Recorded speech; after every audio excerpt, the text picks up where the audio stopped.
termangu gitu. Mbak Linda sudah siap? Ya, Siapa? oke. Bismillah. Mohon izin dimulai ya Pak Doy. Silakan.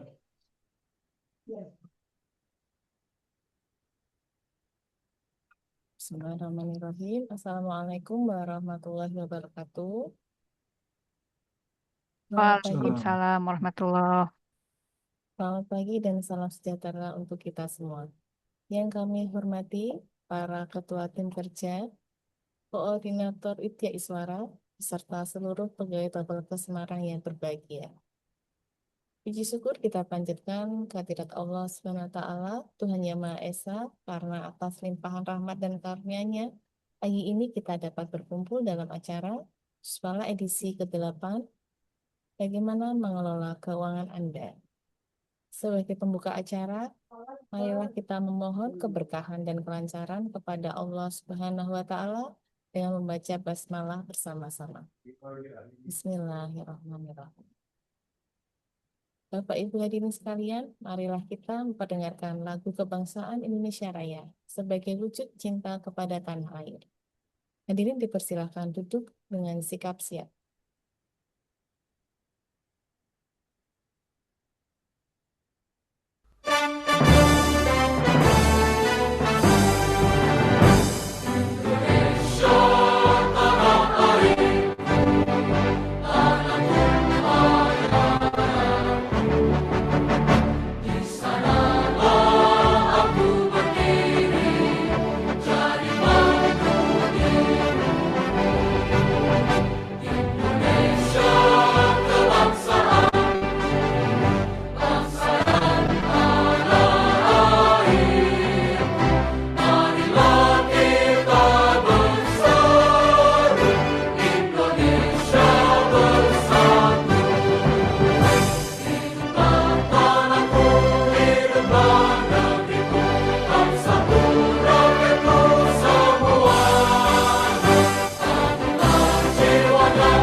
Hadirin dipersilakan duduk dengan sikap istirahat. Acara selanjutnya, marilah kita simak bersama sambutan sekaligus membuka secara resmi Jusbala edisi ke-8 oleh Ketua Tim Kerja Pelatihan, Manajemen, dan Teknis Non-Kesehatan Babelkes Semarang. Kepada Bapak Wardoyo SPD MKes, layar dan waktu kami persilahkan. Assalamualaikum warahmatullahi wabarakatuh. Waalaikumsalam warahmatullahi wabarakatuh. Pada para ketua tim kerja yang saya hormati, para Widya para pegawai dan karyawan-karyawati Semarang. Nah, wabil khusus kepada narasumber kita Mbak Erlinda dan moderator Mbak Teti, juga MC Mbak Ari yang sudah mengawal kegiatan Jusbala kita, kebelanjaan kita sehingga tetap berjalan. Saya di sini mewakili Bapak pimpinan yang sekarang ada kegiatan lain sehingga tidak bisa membuka secara resmi kegiatan Jusbala pada pagi hari ini. Ya, pertama tentu kita berucap syukur kepada Allah yang Maha Kuasa, di mana pada saat ini kita tetap semangat. Terus sekali lagi apresiasi untuk para pengelola Jusbala yang tidak membiarkan Jusbala terlewatkan kosong. Yang tahu kemarin juga kayaknya sempat cari-cari siapa yang akan mengisi dan seterusnya. Dan ini sangat baik ya untuk selanjutnya sebisa mungkin kegiatan yang sudah terencana, terjadwal, dan Jusmala ini menjadi salah satu inovasi dan kebanggaan kita dipertahankan. Karena sekali dilewati, sekali kosong, nanti berikutnya jadi mempermudah mengosongkan kegiatan. Dan ini perlu kita perhatikan sebisa mungkin Jusmala terus berjalan. Kepada Mbak Linda, saya ucapkan terima kasih yang berkenan mengisi pada hari ini menjadi narasumber, dan materi yang akan dibawa sangat menarik ya. Bagaimana mengelola keuangan kita. Ini hal yang sangat penting juga, karena kita kerja juga di antara motivasi utamanya adalah mendapatkan penghasilan, mendapatkan uang. Namun ketika kita tidak bisa mengelola dengan baik, jangan-jangan nanti tidak seimbang antara pengorbanan kita, waktu kita, tenaga kita, pikiran kita, tetapi di sisi lain ada pemborosan yang tidak perlu, sehingga seolah-olah apa yang kita keluarkan tidak sesuai dengan yang kita dapat. Jadi monggo ini hal yang menarik, dan pengalaman saya sendiri pernah mencoba ya dengan istri membuat semacam administrasi keuangan, keluar masuk kita catat, tapi akhirnya pusing sendiri karena mungkin belum dapat ilmunya dari Mbak Erlinda. Akhirnya kita menyerah. Nah, daripada pusing dah, pokoknya mudah-mudahan masih ada rezeki belajar.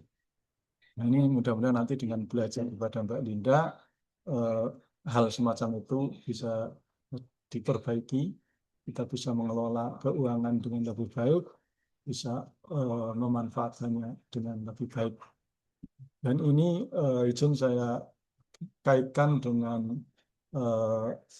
apa yang diperintahkan oleh Allah Subhanahu wa taala, diantaranya di dalam Al-Qur'an surat Al-Furqan ayat 67, Allah berfirman, a'udzubillahi minasyaitonir rajim, walladzina idza anfaqu lam yusrifu wa lam yaqturu wa kana baina dzalika qawama.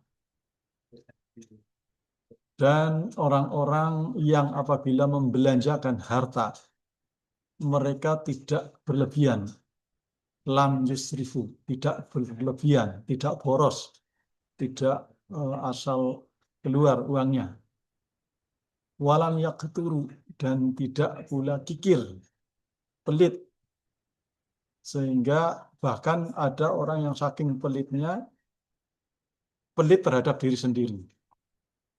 Pelit terhadap diri sendiri, sehingga ini juga tercela. Karena sehingga orang melihat kasihan pada orang tersebut, padahal orang tersebut pada dasarnya sudah diberi kecukupan oleh Allah. Jadi ayat ini dilanjutkan, itu wa kana baina dzalika qawama, dan adalah pembelanjaan itu yang baik berada di tengah-tengah, baina dzalika qawama, berada di antara yang demikian, yaitu tidak boros dan tidak pelit, tidak kikir. Kalau boros di situ berarti banyak terjadi kemubadiran. Kalau sekedar mubadir yang sia-sia mungkin tidak masalah ya. Ya masalah, tapi dalam arti tidak terlalu, ada yang lebih bahaya kalau pembelajarannya kepada hal yang dilarang untuk maksiat. Padahal itu rezeki dari Allah, rezeki dari Tuhan malah digunakan untuk bermaksiat kepada Tuhan. Nah, itu yang boros itu berbahayanya nanti mubadir. Mubadir itu adalah tingkah laku, perilaku dari setan, apalagi kalau terjerumus pada pemborosan yang sifatnya maksiat. Nah, yang pelit juga tidak boleh. Pelit baik pada diri sendiri maupun pada orang lain. Pada diri sendiri tadi kita disuruh menunjukkan bahwa kita sudah diopeni, dicukupi oleh Allah. Jangan kelihatan kita mesake.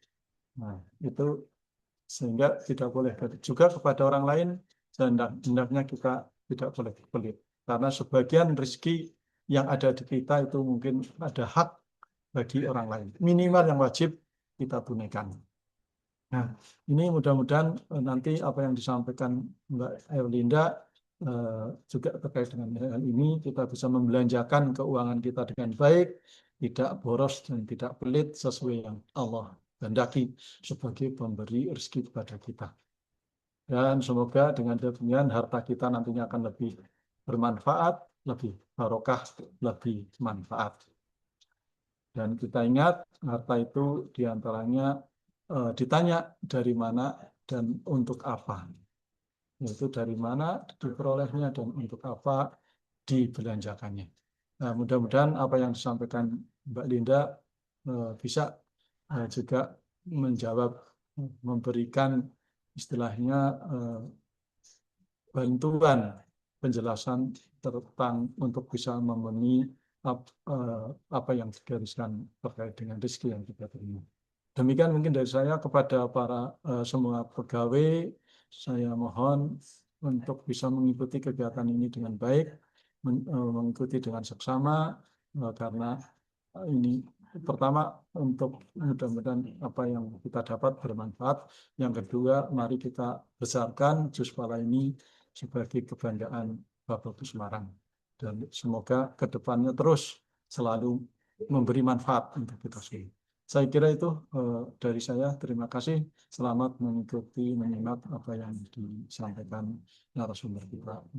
Demikian dari terima kasih. Assalamualaikum warahmatullahi wabarakatuh.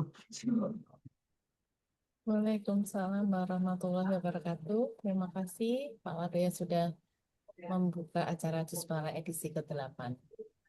Hadirin yang berbahagia, tibalah kita pada acara inti Jus Pala edisi ke-8 dengan tema bagaimana mengelola keuangan Anda. Materi akan disampaikan oleh Saudari Erlinda SE yang akan dipandu oleh moderator Saudari Teti Rahmawati Agustin AMD. Pada Saudari Teti kami persilahkan tempat dan waktunya. Baik, terima kasih Mbak Ari atas kesempatannya. Selamat pagi Bapak, Ibu, dan rekan-rekan semua. Senang sekali saya Teti bisa memandu sesi Jus Pala edisi 8 hari ini. Tema kita hari ini sangatlah menarik ya Bapak Ibu, yaitu bagaimana mengelola keuangan Anda. Kita semua tahu mengatur keuangan itu gampang-gampang susah ya. Kadang kita bingung membagi kebutuhan, keinginan, tabungan, sampai rencana untuk masa depan nanti. Untuk membahas hal itu, sudah hadir bersama kita Balinda SE. Hari ini Balinda akan berbagi tips praktis tentang cara mencatat arus kas dan mengelolanya. Dan Balinda juga akan membahas soal investasi yang bermanfaat untuk masa depan kita. Tanpa berlama-lama, kepada Balinda, waktu dan layar kami persilahkan. Ya, baik. Terima kasih kepada Mbak Teti, Mbak Ari, dan juga Pak Doi. Sebelumnya selamat pagi. Assalamualaikum warahmatullahi wabarakatuh. Selamat pagi teman-teman Waalaikumsalam semua. warahmatullahi wabarakatuh. Nah, terima kasih atas kesempatan untuk berbagi ilmu di Jus Pala kali ini. Sebelumnya izin share ya kepada panitia.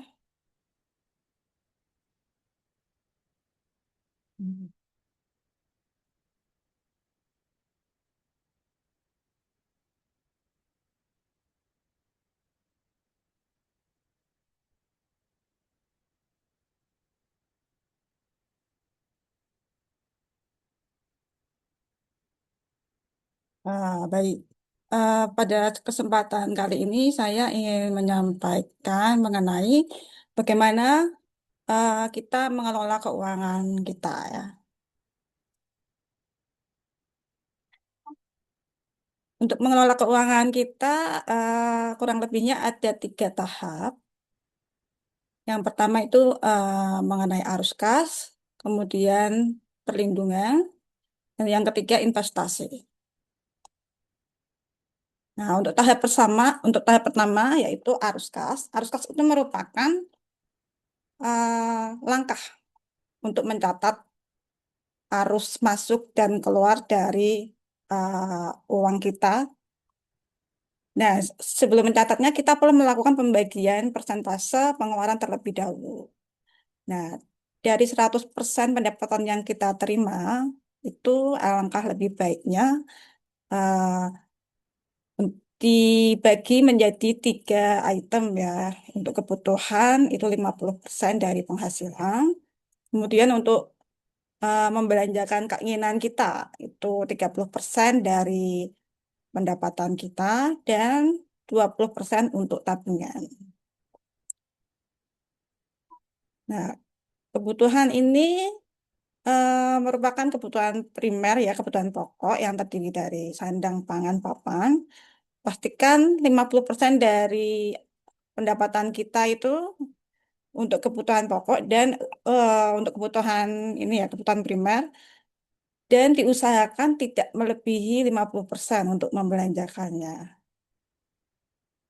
Kemudian, nah, untuk keinginan di samping kebutuhan primer, kita biasanya kan ada keinginan ya, ingin beli ini, ingin beli itu gitu ya.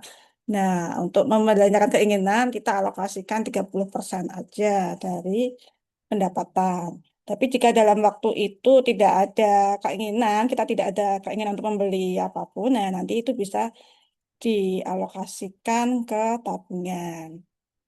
Itu. Kemudian untuk tabungan sendiri, nah ini adalah 20%. Nah, tabungan ini nanti fungsinya sebagai eh,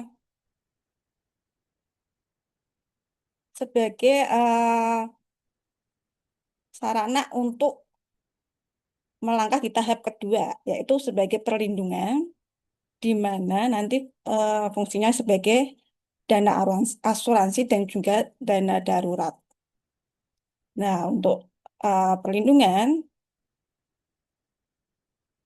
diperoleh dari 20% tabungan yang kita sisihkan setiap bulannya. Jika dana tabungan sudah mencapai 6 kali gaji, kita bisa masuk ke langkah 2 ya, yaitu dana asuransi dan juga dana darurat. Nah, dana asuransi ini bisa berupa asuransi kesehatan dan juga asuransi jiwa. Kemudian dana darurat itu diusahakan harus tersedia agar uh, kondisi keuangan kita aman selama selama 3 bulan ke depannya ya. Jadi usahakan dialokasikan dana darurat untuk 3 bulan ke depan. Karena kan kita tidak tahu ya ada kebutuhan darurat apa di bulan-bulan berikutnya gitu. Jadi mengalokasikan 2 perlindungan ini sangat penting. Nah, kalau tahap 1, 2 sudah terpenuhi, yang selanjutnya adalah investasi. Investasi ini usahakan diinvestasikan pada sesuatu yang menghasilkan pendapatan. Nah, saya akan membahas sedikit tentang investasi berdasarkan ada tiga kategori ya investasi. Yang pertama berdasarkan aktiva finansial atau surat berharga. Surat berharga ini ada bermacam-macam. Yang pertama adalah saham. Saham itu merupakan kepemilikan perusahaan. Dia memiliki resiko tinggi, namun memiliki potensi pengembalian yang besar. Maksudnya memiliki potensi keuntungan yang besar. Tapi untuk saham ini kita nggak bisa asal beli saham ya. Kita juga harus belajar ilmu tentang saham ya. Karena jika orang ingin berinvestasi di saham, dia harus bisa menganalisa sebuah saham dari suatu perusahaan ya. Jadi kalau mau investasi saham ya usahakan belajar ilmunya dulu, nggak salah-salah. Kemudian yang kedua ada reksadana. Reksadana ini sebetulnya kayak rekening penampungan untuk investasi saham ya, biasanya RDN itu. Dan yang ketiga adalah obligasi atau surat berharga negara. Ini merupakan surat utang pemerintah atau perusahaan dengan bunga tetap. Yang keempat, deposito berjangka. Ini simpanan di bank dengan bunga tetap dan memiliki resiko rendah. Yang kelima, peer-to-peer atau P2P lending. Ini merupakan meminjamkan uang kepada individu atau UMKM secara digital. Yang kedua, investasi aktif varial atau fisik ya. Ini ada dua macam. Yang pertama ada emas. Emas ini merupakan aset klasik yang aman ya. Dia safe haven, yang mana dia tahan inflasi ya. Dia tidak akan tergerus oleh inflasi. Justru emas itu nilainya akan terus naik. Kemudian yang kedua ada properti. Properti ini bisa rumah, tanah, atau ruko yang menghasilkan pendapatan sewa dan kenaikan nilai. Dan yang ketiga, investasi berdasarkan jangka waktu. Uh, ada tiga macam ya. Yang pertama jangka pendek. Itu kurang dari 1 tahun. Biasanya berupa reksadana pasar uang atau dan deposito. Kemudian yang jangka menengah itu 1 sampai 5 tahun. Itu ada obligasi reksadana pendapatan tetap. Dan yang jangka panjang di atas 5 tahun itu ada saham, emas, dan properti. Nah, itu kurang lebihnya mengenai investasi ya. Yang akan saya bahas lebih detail di sini itu mengenai arus kasnya. Nah, untuk mengontrol pendapatan dan pengeluaran kita ya, ini sangat perlu ya untuk dilakukan pencatatan arus kas. Sebetulnya sudah ada banyak aplikasi-aplikasi di Play Store ya tentang pencatatan keuangan kita ya. Jadi bisa download di Play Store. Cuman kalau saya memang punya format sendiri dan format ini saya buat karena saya itu kan ada kewajiban untuk pengisian LHKPN. Jadi format yang saya buat ini sudah saya sesuaikan dengan poin-poin yang ada di LHKPN.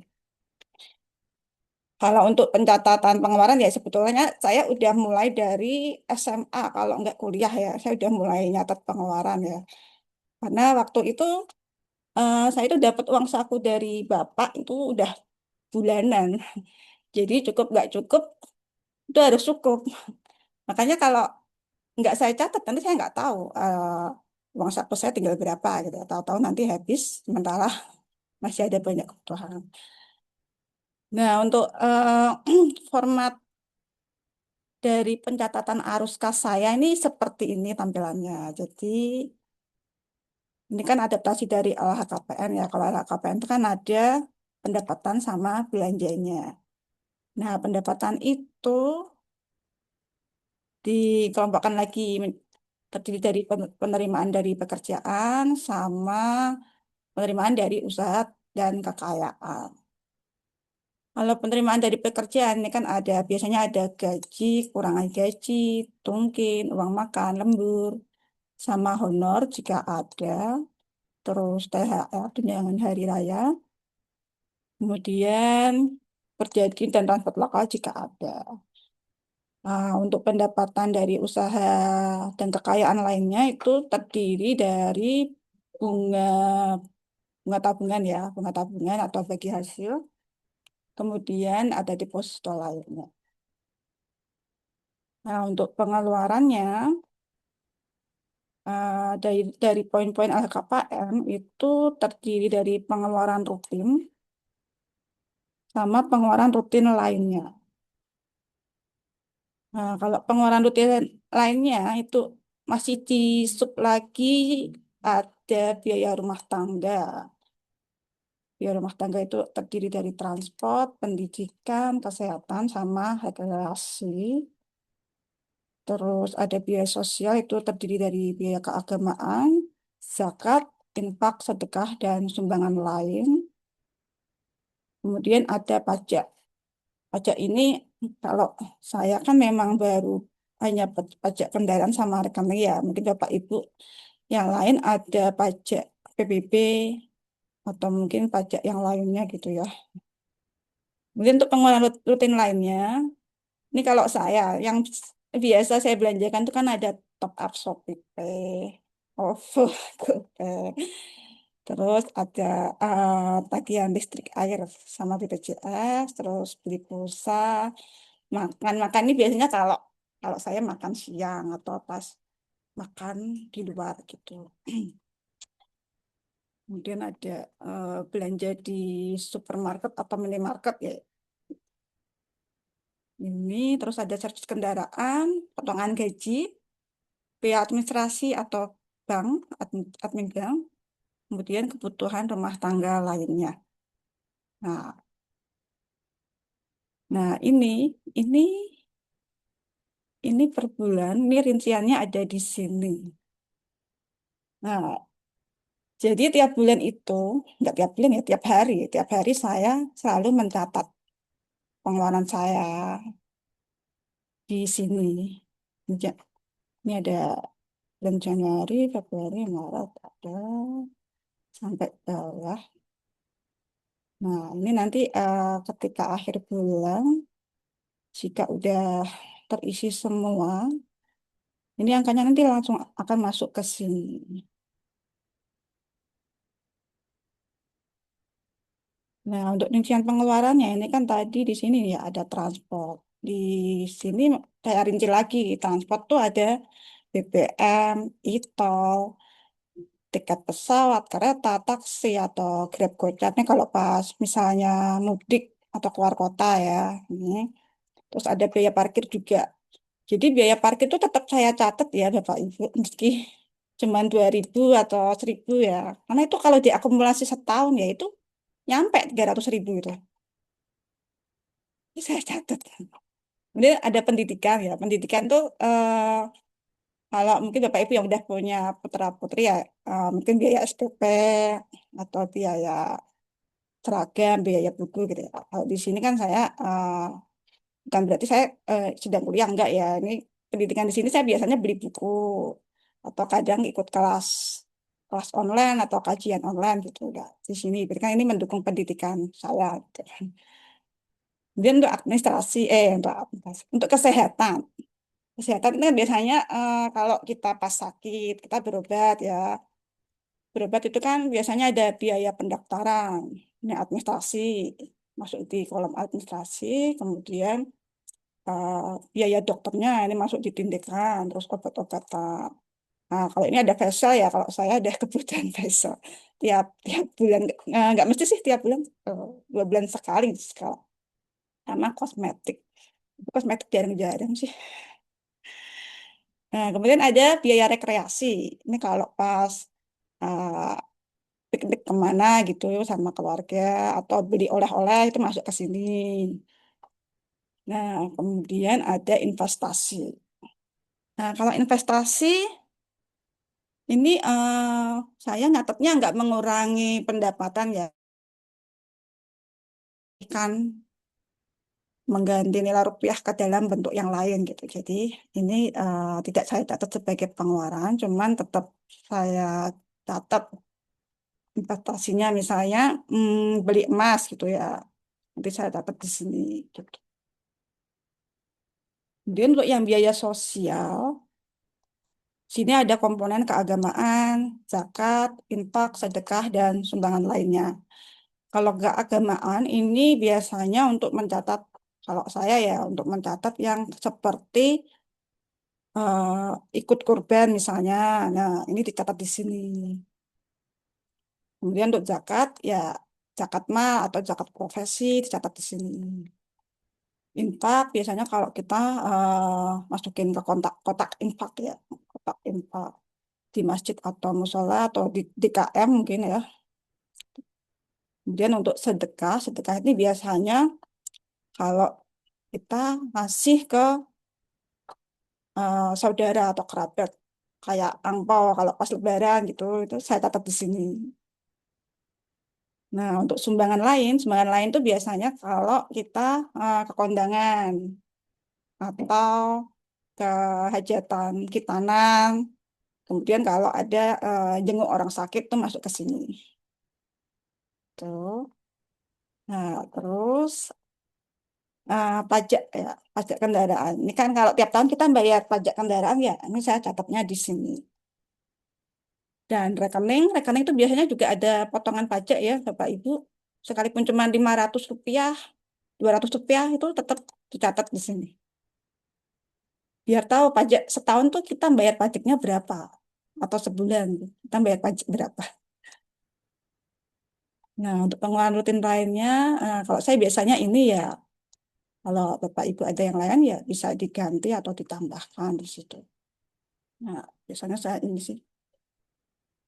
Nah, ini kan sebetulnya ini sudah rumah tangga ya, kebutuhan rumah tangga. Kenapa masih ada di sini kebutuhan rumah tangga lagi ya? Kalau ini top up Shopee sampai admin bank ini biaya rumah tangga untuk diri saya sendiri. Kalau kebutuhan rumah tangga ini kebutuhan rumah tangga yang rumah bapak saya. Jadi saya pisah biar tahu yang rumah tangga untuk diri saya sendiri itu habis berapa dalam sebulan gitu. Terus kalau rumah tangga yang terkait rumah bapak itu habis berapa dalam sebulan gitu.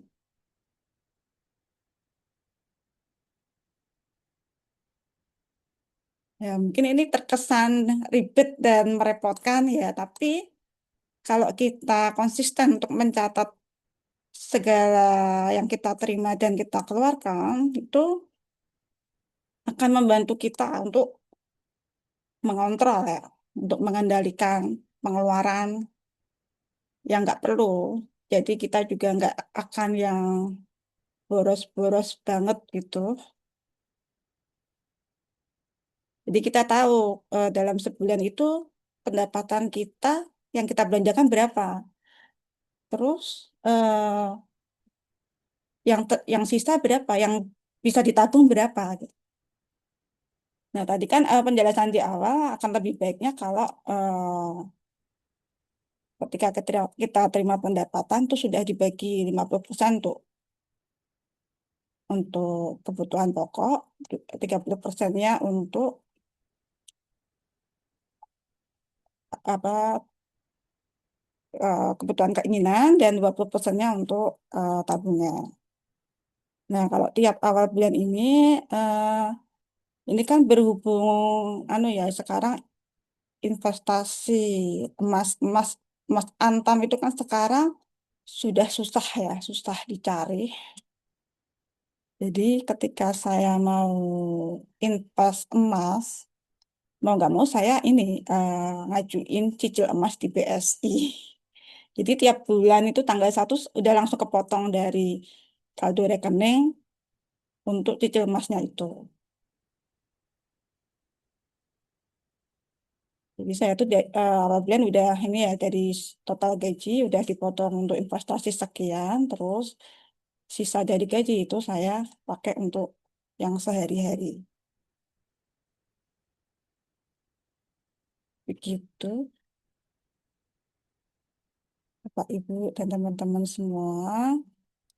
Ini sekilas tentang pencatatan arus kas versi saya ya.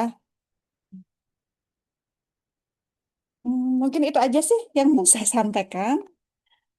Tapi sebelum saya akhiri ya, saya mau ingin menyampaikan ya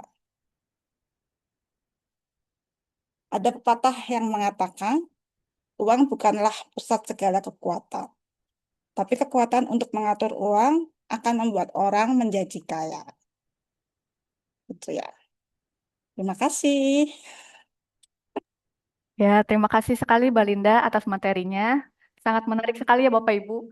Ternyata kuncinya ada di kedisiplinan kita mencatat seluruh uang masuk dan keluar, termasuk pengeluaran-pengeluaran yang mungkin kita anggap kecil, karena jika dikumpulkan ternyata bisa cukup besar nilainya.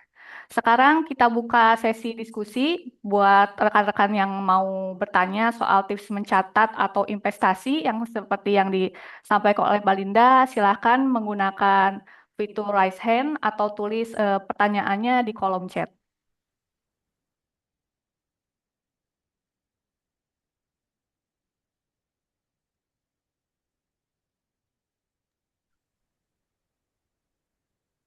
Silakan Mas Brian, kami persilakan. Oke, Assalamualaikum warahmatullahi wabarakatuh. Mbak Linda izin bertanya. Maaf ini pertanyaannya 3 ya. Maaf Mbak. Yang pertama, bagaimana pengelolaan tabungan itu sebaiknya semua ngepul di istri atau sendiri-sendiri? Dari segi manajemen risikonya itu bagaimana? Itu pertanyaan pertama. Kedua, berapa persentase yang harus diinvestasikan dari jumlah yang tabungan kita yang kita punya?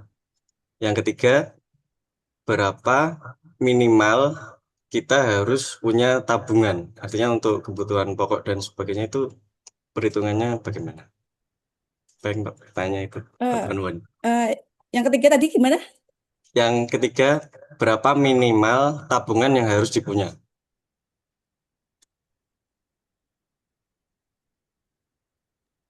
Gimana Ya, Mbak Linda, baik. mau langsung Makasih. dijawab ya? Ya, coba.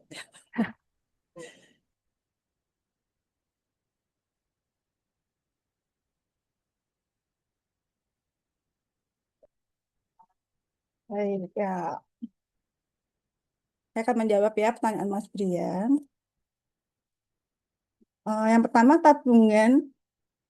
Untuk tabungan itu sebaiknya eh, di istri aja atau masing-masing gitu ya. Nah, Iya, Mbak. kalau menurut saya ya, kayaknya kan biasanya ini ya, kalau bapak-bapak itu biasanya gajinya langsung dikasihkan istri semua ya. Kalau menurut saya sih sebaiknya ini ya, ya ini harusnya ada komunikasi dengan mas pasangan ya. Karena kalau menurut saya sih gaji suami itu dikasihkan istri semua nanti suaminya yang repot ya, karena dia nggak punya pegangan uang gitu. Jadi alangkah baiknya mungkin 80% atau 90%-nya diserahkan ke istrinya, 10%-nya pihak suaminya gitu. Jadi kan ketika suami butuh uang itu dia ada pegangan gitu. Kalau untuk tabungan sih karena ini eh, suami istri ya, di mana istrinya nggak bekerja ya Mas Brian ya. Oh, kalau saya Ini ada bekerja sih, Mbak. kerja. Ya. Ya kalaupun mau dikelola bareng-bareng itu nggak apa-apa. Kalau bisa juga nggak apa-apa. Biasanya kan kalau udah pasangan suami istri itu kan ada obrolan ya. Ini kita tabungannya mau buka tabungan apa? Biasanya kan ada tabungan untuk pendidikan, terus tabungan untuk ibadah haji atau umroh misalnya, terus tabungan untuk yang lain-lain ya. Nah, ini bisa didiskusikan sih menurutku dengan pasangan masing-masing ya. Karena kan saya juga belum biasa jadi belum. Tapi kalau versi saya sih gitu ya. Cuma kembali ke masing-masing ya, masing-masing pasangan. Cuman ya untuk tabungan sebaiknya jangan hanya mengalokasikan untuk satu tujuan, untuk satu keinginan. Maksudnya, misal ada kebutuhan tadi untuk pendidikan, untuk ibadah, untuk rekreasi misalnya, itu sebaiknya dipisah-pisah gitu tabungannya. Gitu. Kalau misalnya nabung emas, misalnya Mas Bian nabung emas, itu beli 30 gram misalnya, 10 10 10. Nah, 10 gram untuk tabungan pendidikan. 10 gram yang satunya lagi untuk eh, tabungan haji umroh. Terus 10 gram yang ketiga untuk rekreasi, misalnya kayak gitu. Nah, kalau tabungan tabungan ini kalau tabungannya bentuk emas ya, ini bisa seperti itu. Kalau bentuk rekening ya bisa juga kayak gitu. Jadi buka 3 rekening, terus dibagi-bagi gitu. Terus berapa yang diinvestasi ya? Nah, pertanyaan kedua, berapa yang diinvestasikan? Sebetulnya prinsip investasi ini tergantung. Ini Mas Brian investasinya, instrumen investasinya mau milih apa? Apakah saham, emas, atau properti, tanah? Nah, untuk berapanya kita tergantung lihat instrumen instrumen investasinya mau bentuk apa gitu loh. Kalau mau bentuk rumah atau tanah, itu kan berarti kita butuh dana besar ya. Nah, berarti gajinya Mas Brian itu misalkan 5 juta sebulan. Nah, dari 5 juta itu kan yang 50%-nya untuk kebutuhan pokok. Yang 30%-nya tadi untuk keinginan ya. Terus 20% untuk tabungan. Nah, sebetulnya kalau eh, kita menyisihkan 20% dari tabungan tiap bulan, itu ketika sudah 6 bulan berjalan tersisihkan 20%, itu terkumpul berapa, nanti itu bisa buat investasi. Cuman ya itu tadi uh, instrumen investasinya mau bentuk apa, itu harus dipikirkan matang-matang dulu. Kalau mau investasi di saham sih bisa ya, kayak sebetulnya investasi saham sama emas tuh prinsipnya sama. Kita bisa tiap bulan menyisihkan, bisa investasi tiap bulan kalau untuk saham sama emas. Jadi kalau emas misal belinya gramasi yang nggak harus langsung 10 gram, bisa yang kecil-kecil. 1 gram, 1 gram gitu misalnya 1 bulan 1 gram. Atau kalau invest di saham, bisa beli satu lot per bulan gitu. Cuma ya dikembalikan lagi instrumen investasinya mau dalam bentuk apa. Kalau saya sendiri sih instrumen investasinya kan alternatifnya hanya ini ya, ada emas sama saham. Kalau saham saya sebetulnya sempat tertarik ke saham, cuman kalau saham itu agak agak ribet ya, karena kita harus tahu ilmunya, kita harus bisa menganalisa pasar, menganalisa sahamnya, terus perusahaannya juga, supaya kita nanti bisa dapat pengembalian yang besar, bisa dapat keuntungan yang besar kalau saham. Tapi kita harus pintar-pintar analisanya itu. Ini ada yang lain lagi, kalau saham itu bisa invest, bisa trading. Kamu juga harus belajar analisa sahamnya gitu. Itu sih Mas Brian, kalau yang mengenai investasi ya.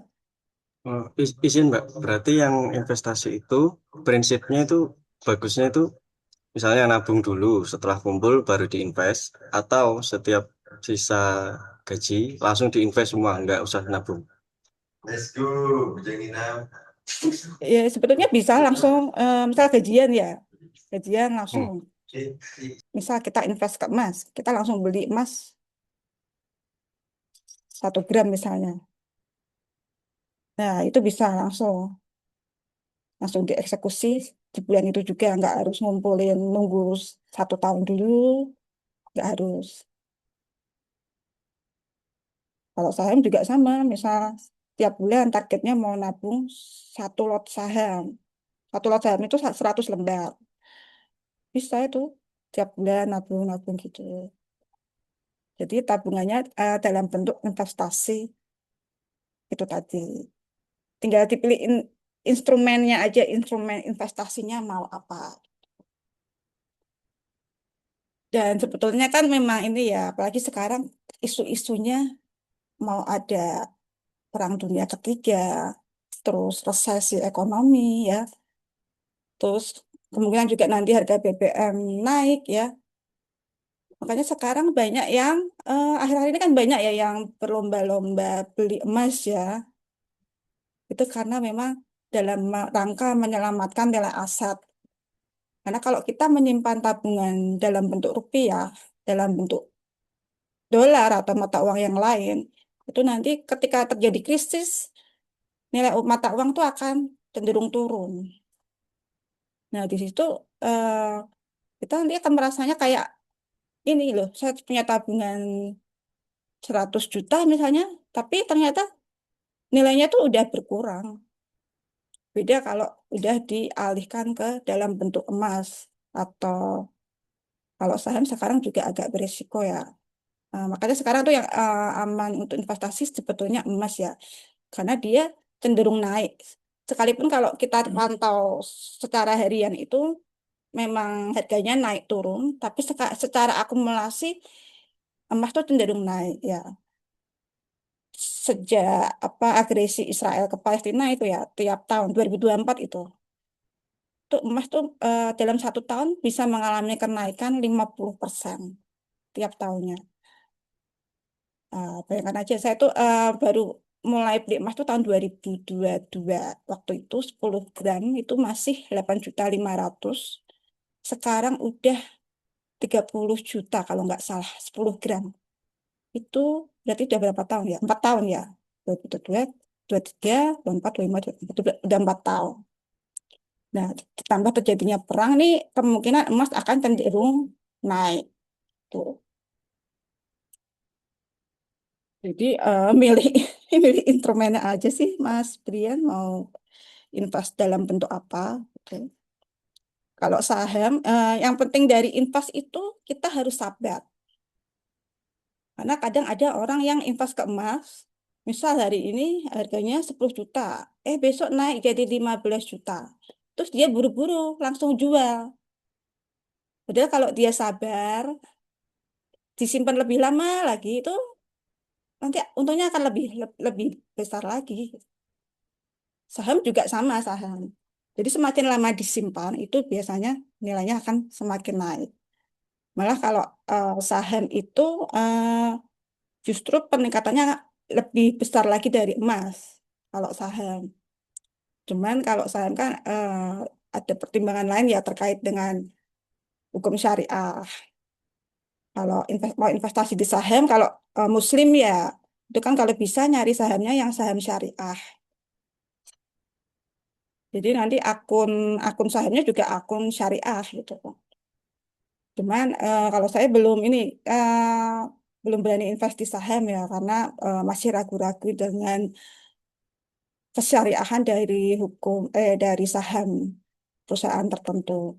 Sebetulnya saham syariah yang ada di bursa efek itu dia memang dinyatakan syariah oleh MUI ya, tapi setelah saya menemukan beberapa literatur terkait saham syariah, ternyata eh, enggak sepenuhnya syariah gitu.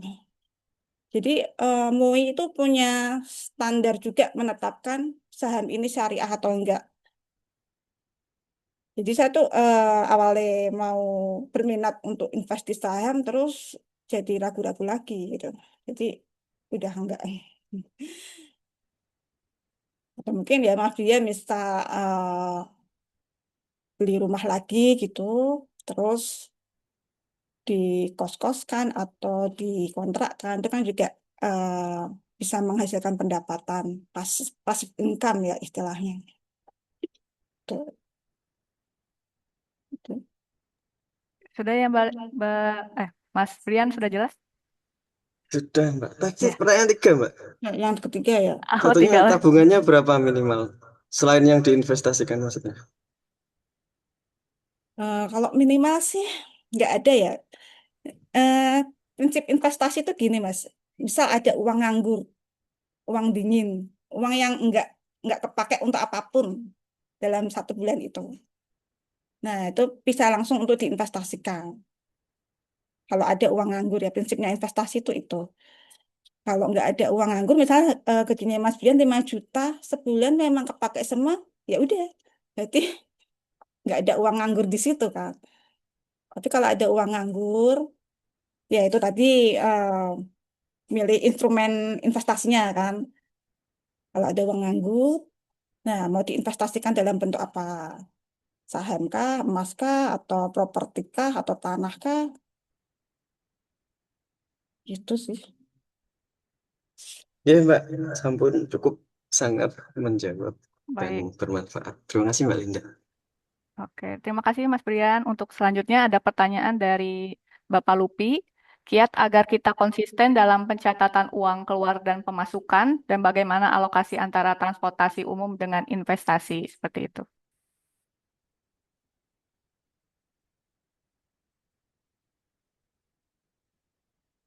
alokasi antara transportasi umum dengan investasi. Mungkin ini Itu, dulu Mbak, yang dijawab yang kok bisa konsisten gitu dalam pencatatan uang keluar masuknya gitu. eh, Itu maksudnya kayak kayak lebih mana putus-putus loh. antara mau investasi sedang Putus-putus pengeluaran Mbak Lutfi. untuk transport itu lebih maksudnya. Putus-putus aja. Oh, kalau investasi, padahal ya udah kiat aja.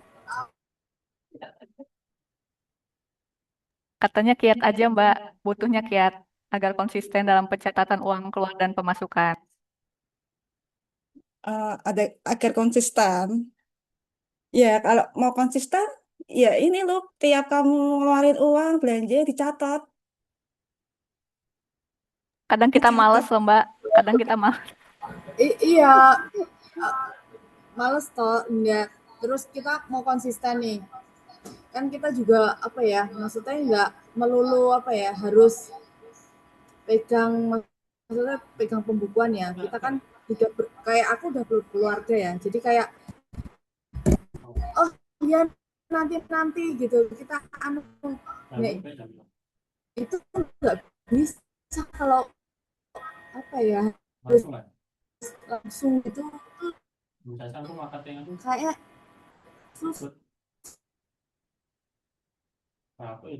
Ya, pokoknya gini loh, untuk Ada memulai niatnya dulu sesuatu, apapun itu yang kita malas ya, kan kita harus memaksa diri kita untuk melakukan itu, gitu kan. Prinsipnya kan itu. Ini kayak nyatet itu. Aku pun kalau pas lagi malas buka spreadsheet rekapanku itu, ya aku biasanya tak catat dulu di WA. Biar nanti pas buka komputer, baru aku salin di spreadsheet-nya. Biar nggak lupa juga. Aku biasanya kayak gitu. Gitu loh. Terus bagaimana alokasi antara transportasi umum dengan investasi ya? Kalau alokasi transportasi, eh, gini aja kamu tiap hari, misal Senin sampai Jumat itu transportnya berapa untuk PP ke kantor. Nah itu dihitung. Terus diakumulasikan selama 1 bulan. Nah berarti kan nanti kelihatan, oh sebulan itu uang transportku segini. Nah berarti itu dialokasikan segitu. Sebetulnya kan prinsipnya tadi itu ya, kita alokasikan untuk kebutuhan primer 50% dari gaji. Nah, 50% itu terus dirinci lagi untuk transport berapa, untuk kebutuhan rumah tangga berapa, dan untuk kebutuhan sosial, zakat, infak, sedekah, dan lainnya itu berapa. Pokoknya harus sejumlah 50% itu. Okay. Kalau ini yang dirimu share ini kan kebutuhan ada tuh teori juga kebutuhan berapa persen, keinginan berapa tabungan bisakah? Nggak harus kayak gini kan maksudnya untuk Ya bisa. kayak pengen liburan gitu bisa kan? Maksudnya nggak harus 20% dari penghasilan. Kalau aku pernah nerapin itu untuk kebutuhan itu memang 50. Keinginan itu kemarin aku 10% dan tabungan itu kemarin berapa ya? Pokoknya banyak di kebutuhan. Kebutuhan itu paling banyak karena kan kita nggak tahu ya ada dana yang tiba-tiba tahu bulat gitu kan. Nah, untuk keinginan kemarin aku di 10 sih. Cuma ya jalan beberapa bulan kayaknya tuh habis itu udah lepas karena mau nyatet pakai aplikasi apa gitu jadi mau masukin bingung sih. Ya. Itu aku pengen tahu aja sih cara konsisten dirimu tuh nyatet itu gitu. Ya, Waktu senggangnya itu loh, waktu senggangnya itu di pas apa gitu. Seenggaknya biasanya nek kalau pas di kantor pas buka komputer tuh aku sekalian buka emailku, buka spreadsheet ini eh, pengeluaran dan pendapatanku, tak buka. Terus Jadi tak ini catat lagi kan. ya, kalau investasi ya, kalau investasi saham itu kan kalau tadi dirimu bilangnya syariah ya. Mm-mm. Kalau syariah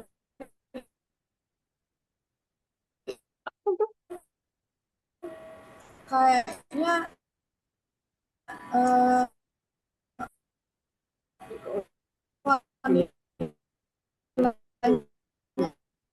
itu enggak Bapak Lupi masih putus-putus ya, Pak.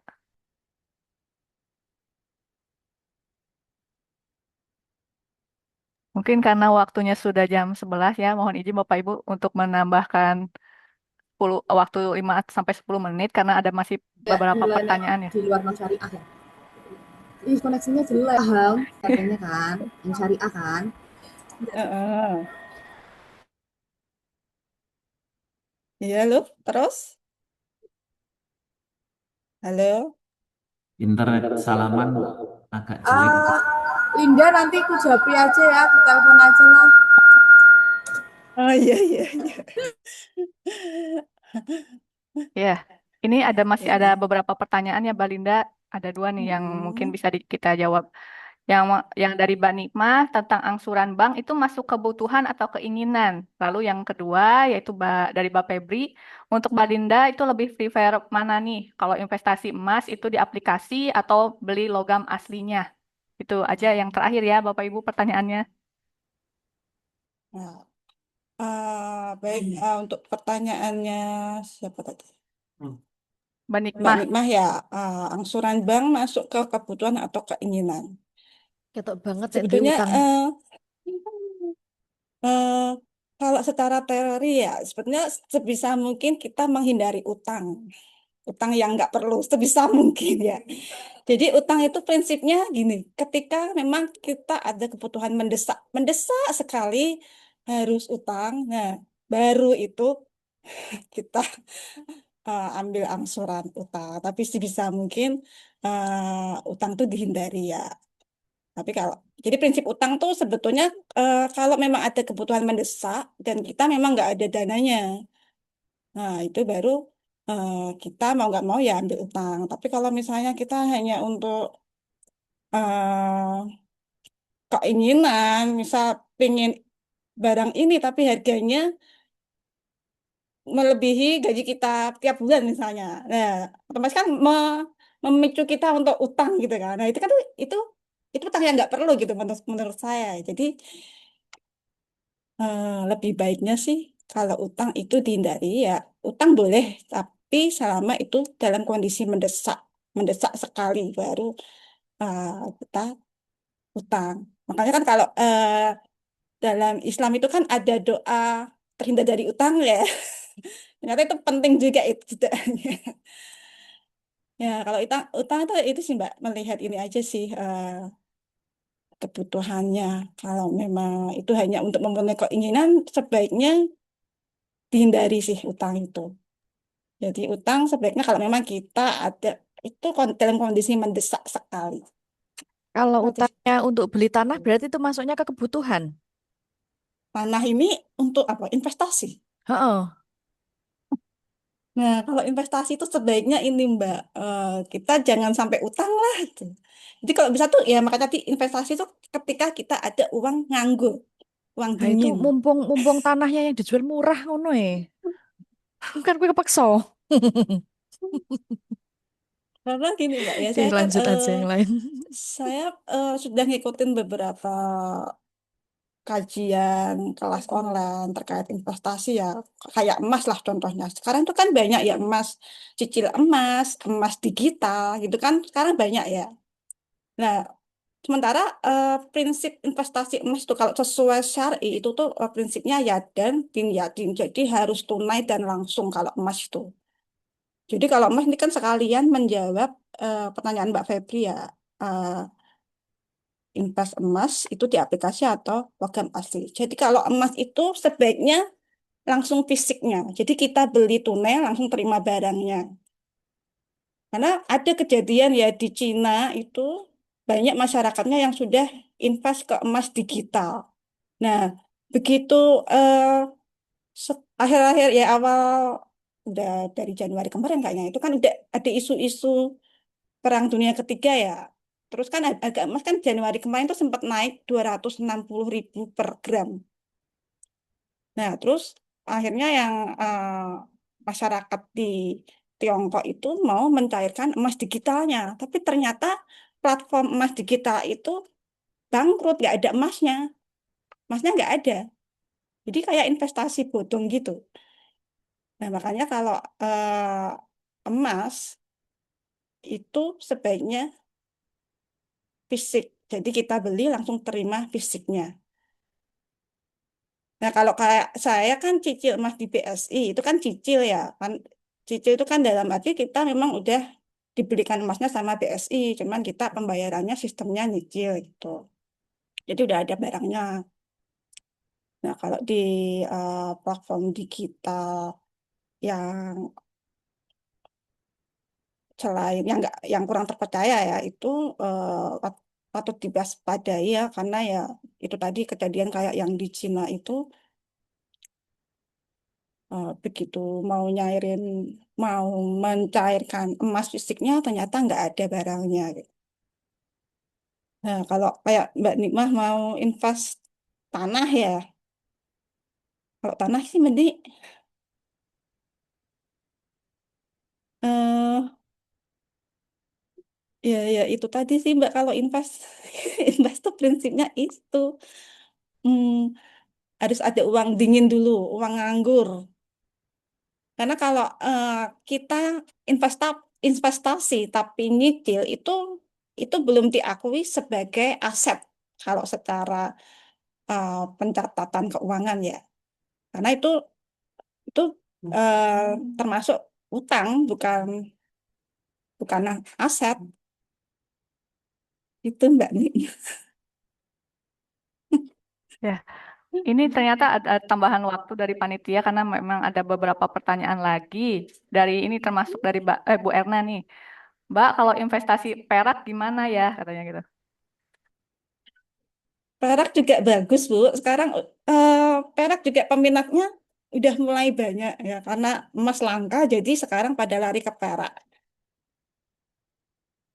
Ya, ya prinsipnya kayak emas juga Bu harus tunai dan langsung kalau investasi emas sama perak itu. Kalau sesuai syariah ya. Tapi kalau mau yang nggak sesuai syariah ya monggo gitu. Semua kembali ke masing-masing. Mbak Terus Nikmah, pertanyaannya mau dibacain gak nih yang kedua? Oh, nggak usah. Gak usah, oke. Terus ini ada pertanyaan dari Mbak Amelia mengenai kalau utang KPR gimana ya katanya. Maksudnya hutang atau investasi.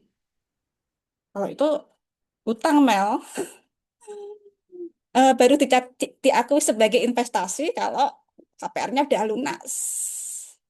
Tapi kalau belum lunas ya itu masih tercatat sebagai utang. Kayak tadi Mbak Nikmas juga investasi tanah pakainya ini ya ambil kredit ya itu berarti dicatatnya baru sebagai utang, belum diakui sebagai aset, belum diakui sebagai harta itu maksudnya.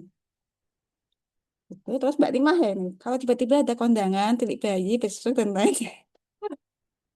Ya kalau ini anu Mbak, ya diambilkan dari itu kebutuhan operasional, kebutuhan apa primer.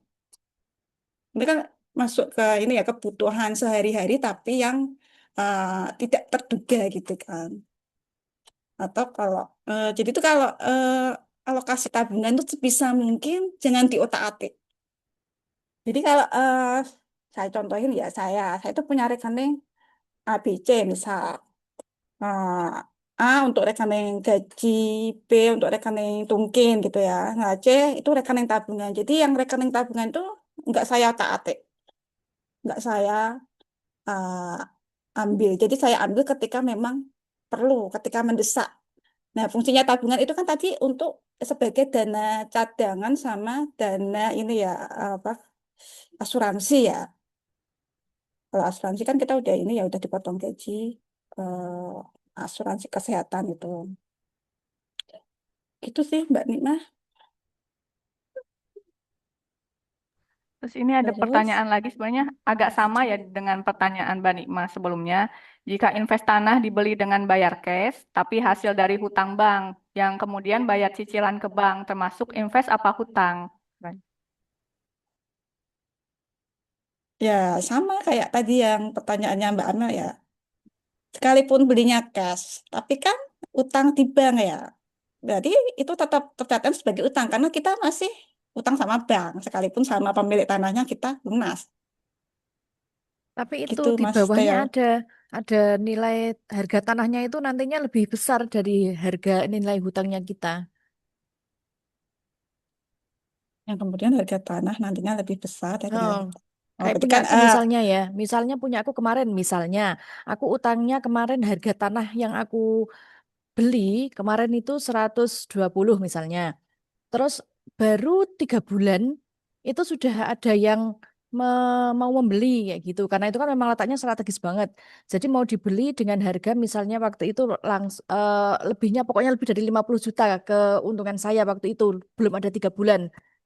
Nah kayak gitu kan berarti nilai hutangku itu setelah tak tutup nggak anu malah banyak ada sisanya kayak gitu. berarti kan kayak ini ya, ah, keuntungan dari invest emas itu tadi toh, mas, Mm-mm, invest kayak tanah tadi tanah. itu kan. Heeh. Ya, terus dijual tanahnya Mbak. Bukan yo.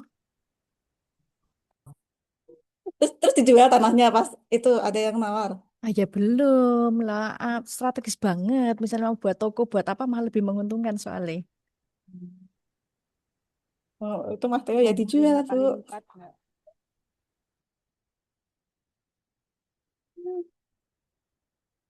Terus ya, ya, ya kalau dijual kan berarti kalau pas harga tanahnya naik ya berarti ini ya. Yang postingan teh lain. Oh, kudu gitu ya, Mas Oh. Theo. Ya wes, apa sing tuku sih tak tawake lagi. Ini pasti daerah lain lah itu yang itu nonton. Nah ini Mas Alim ya, cara mendinginkan uang dimasukin ke freezer Mas. Mendingan uang tuh gini Mas, bisa ya dalam sebulan gajinya Mas Alim itu, misal gaji Mas Alim 5 juta, terpakai cuma 3 juta. Berarti kan sisanya 2 juta, berarti itu uang dingin itu artinya. Kalau enggak ya ini, uang dingin tuh gitu sih. Nah, enggak ya gini Mas, awal bulan gaji itu udah disisihkan berapa persen itu yang mau diinvestkan, mau mau ditabungkan. Nah, itu berarti kan uang dingin Mas Alim. Itulah Remplo. intinya makanya. Gimana Mbak Resti? THR itu uang dingin kan. Karena Tabungan ini Dharma Wanita bukan masuk tabungan pertanyaan juga loh. dari Mbak Resti. Nah, nah, tabungan Dharma Wanita ini kan udah ini ya, prinsipnya sih udah bener ya. Kita udah nyisihin dari gaji sekian persen untuk tabungan Dharma Wanita. Nah, itu udah bener sih Mbak.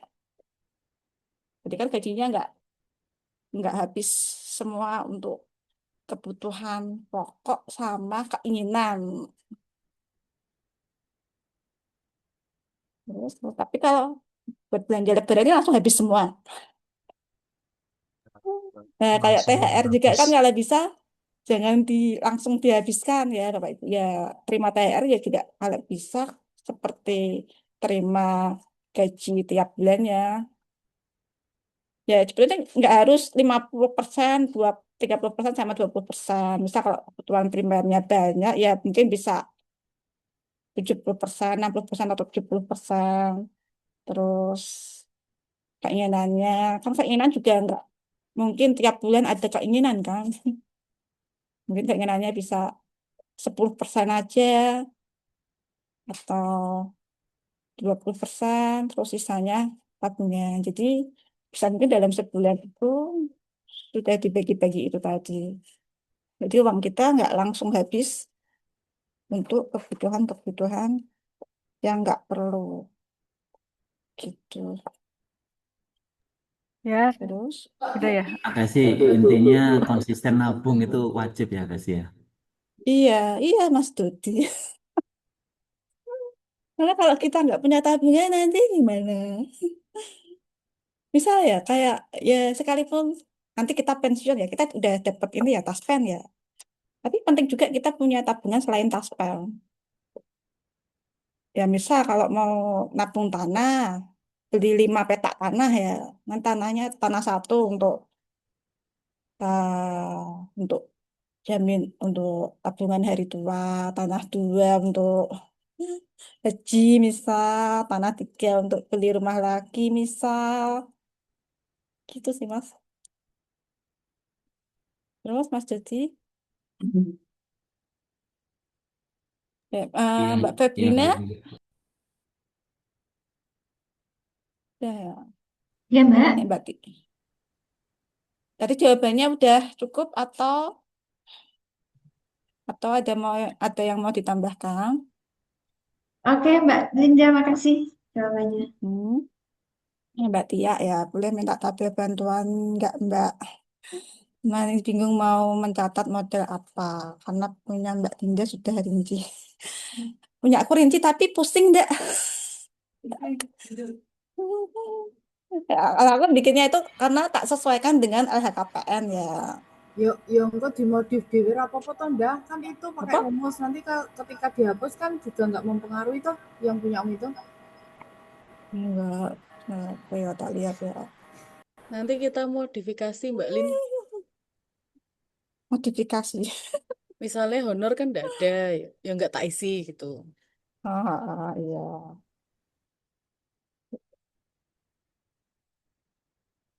Ini kan aplikasi-aplikasi itu juga banyak tuh di Play Store.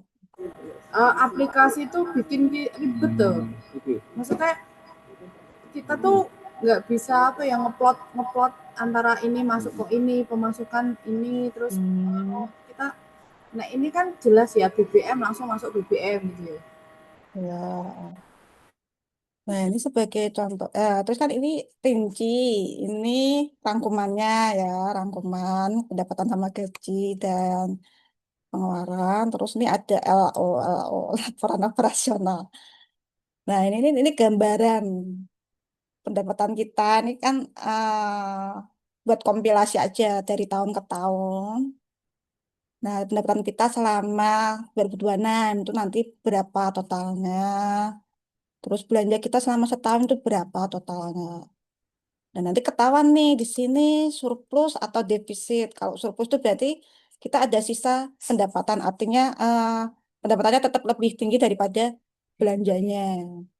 Kalau defisit ya berarti itu yang menyebabkan kita jadi apa ngambil utang gitu ya. Kalau defisit kan berarti pendapatannya lebih lebih kecil daripada belanjanya membengkak gitu kan. Ini Ini berarti ada neracanya, Mbak. ya ini mas ini ini sebetulnya Ini neraca ya. neraca loh, nah, iya. Terus rekon juga berarti. Enggak. Rekon kemana ini rekonnya? Harus apa mas? Oh berarti Linda iso gawe neracane nggo koperasi ki Linda. Cocok. Tidak. Ngurusi duitku ya mumet. Ngurusi duit koperasi. Ngurusi duit kantor ya mumet, entah ngurusi koperasi. Udah. Wes, ini kayaknya nih sih. Hmm, gitu.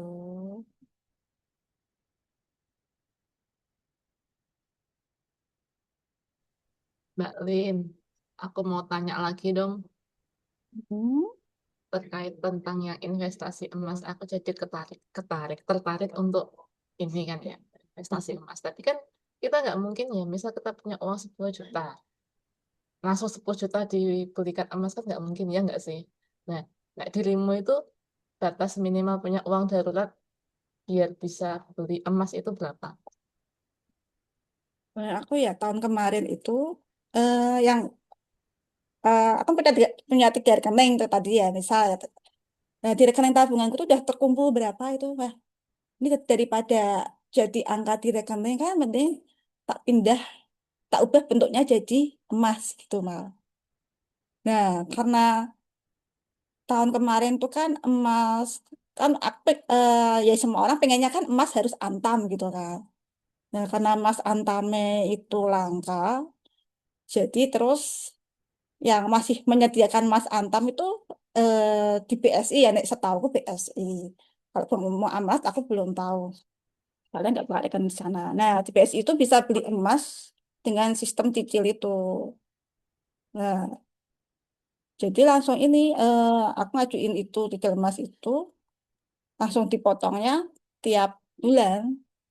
Nah, jadi semua tabunganmu itu diinvestasikan ke cicilan emas. Maksudnya Mm-mm.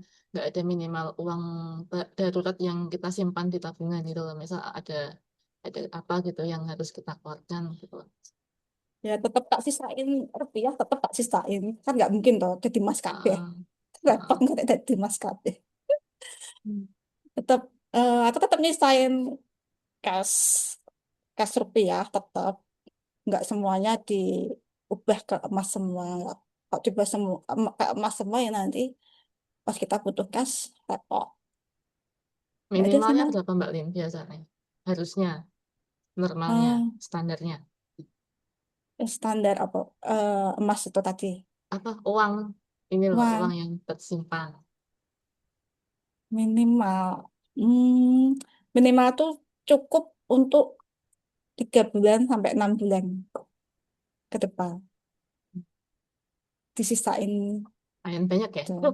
Eh, ya minimal Oke. mungkin 10 lah, 10 juta lah, Ah, ya, ya, ya. 5 atau Siap-siap. 10 juta buat apa kebutuhan yang tidak terduga.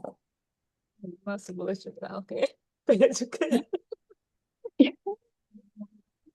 Dan enggak kan ya ini ya apa ya, ya pokoknya jangan sampai nggak ada cash sama sekali lah, ya Siap-siap. Oke, 2 makasih juta Mbak. atau yang minimal Ya, mohon izin Bapak Ibu karena memang waktu sudah menunjukkan pukul 11.23 ya, mendekati waktu Jumatan. Kita cukupkan sesi diskusi hari ini. Terima kasih banyak atas antusiasme Bapak Ibu semua karena memang ini bahasanya menarik ya tentang peruangan gitu. Terima kasih sekali kepada Balinda atas ilmunya. Semoga bisa langsung kita praktekkan di kehidupan kita sehari-hari. Terima kasih juga kepada semua pihak yang telah bertanya ya untuk kita bisa sharing ilmu sekalian gitu. Saya juga memohon maaf apabila selama memandu acara ini terdapat kekurangan atau hal yang kurang berkenan. Akhir kata, saya Teti Rahmawati pamit undur diri. Saya kembalikan kepada Mbak Ari selaku MC. Baik, terima kasih kepada Mbak Linda juga Mbak Teti serta seluruh peserta atas partisipasi aktif yang luar biasa. Banyak yang bertanya, banyak yang di-sharingkan untuk hari ini. Selanjutnya kami mohon Ketua Tim Kerja Pelatihan, Manajemen dan Teknis Non-Kesehatan untuk menutup acara secara resmi. Pada Bapak Wardoyo SPD MKes, dipersilahkan.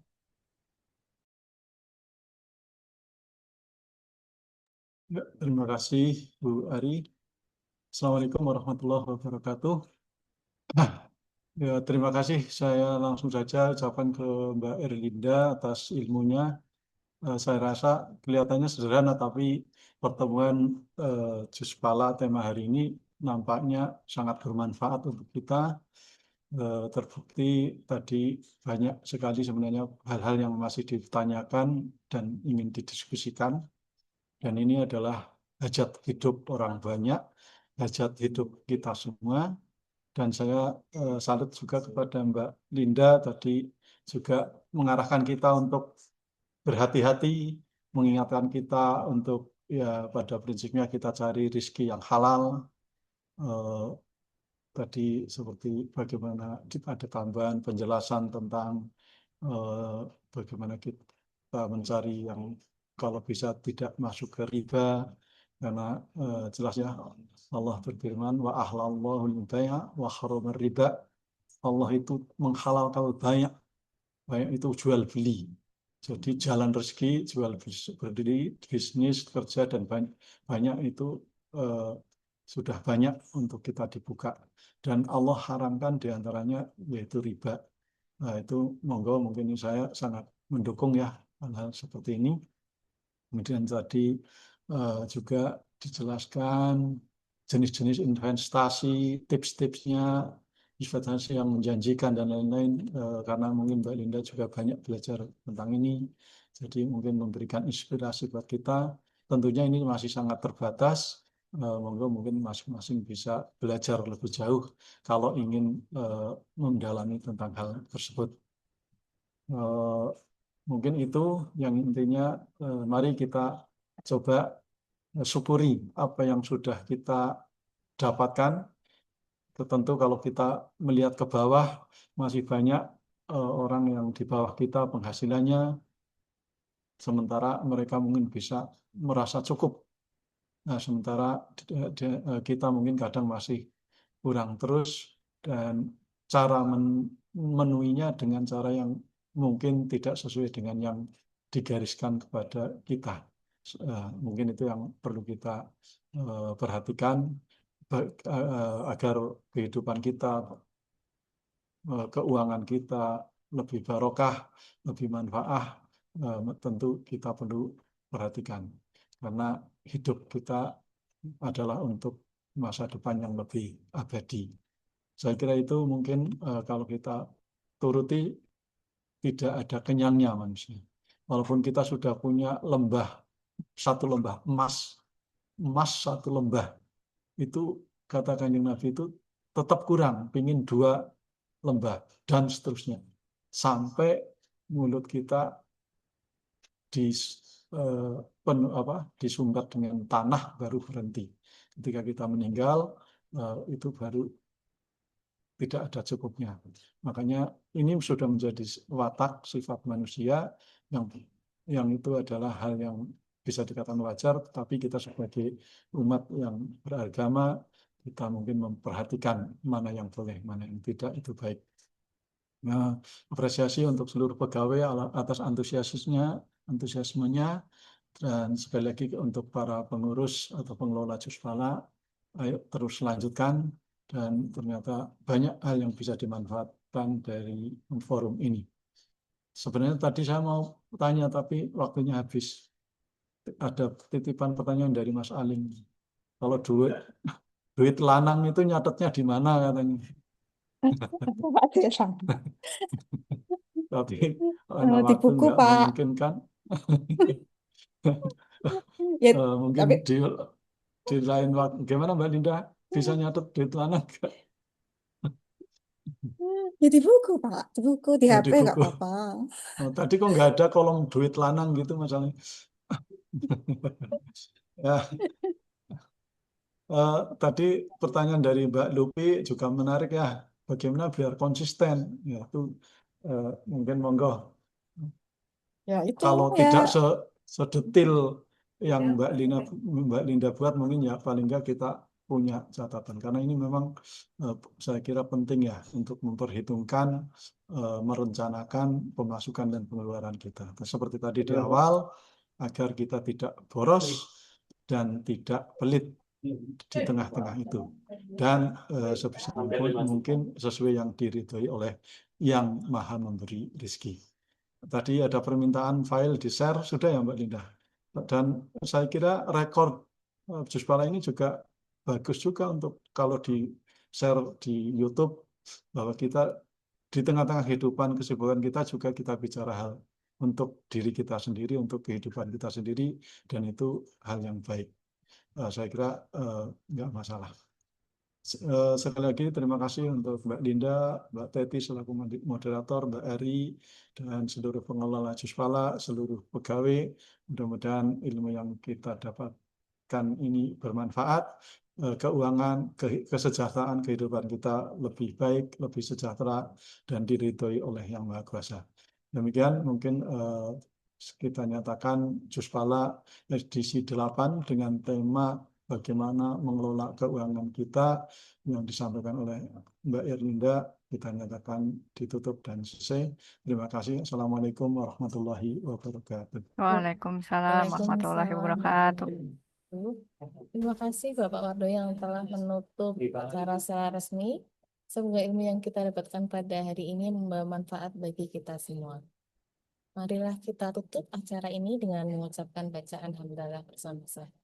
Alhamdulillahirabbil alamin. Makasih Mbak Linda. Terima kasih atas perhatian Bapak Ibu. Mohon maaf bila terdapat kekurangan dalam penyelenggaraan maupun dalam membantu acara ini. Sampai jumpa pada kesempatan berikutnya. Assalamualaikum warahmatullahi wabarakatuh. Waalaikumsalam warahmatullahi wabarakatuh. wabarakatuh. Makasih Mbak Linda, Mbak Teti. Foto bersama dulu ya Oh, Bapak foto. Ibu. Ya, mau dihidupkan videonya ya. Nah, kita bergaya dengan huruf J di tangan kiri. Nah, seperti ini. Oke, udah siap semuanya ya. Oke, kami pandu. 1, 2, 3. 1, 2, 3. Ya, terima kasih semuanya. Terima kasih Mbak Linda, Mbak Teti. Ya, Mbak Linda, sama-sama. share ya tabelnya, Mbak. Di-share tabelnya di grup aja. Di-share Mana? di Mbak Linda sama contohnya yang punya Mbak Linda cara mengelolanya gimana. Kalau Itu bisa yang ada rahasia, Bu. saldonya. Kalau bisa share Bisa tabungannya Mbak beserta Linda. contohnya Mbak Linda, kita kan butuh guru. Ya, makasih.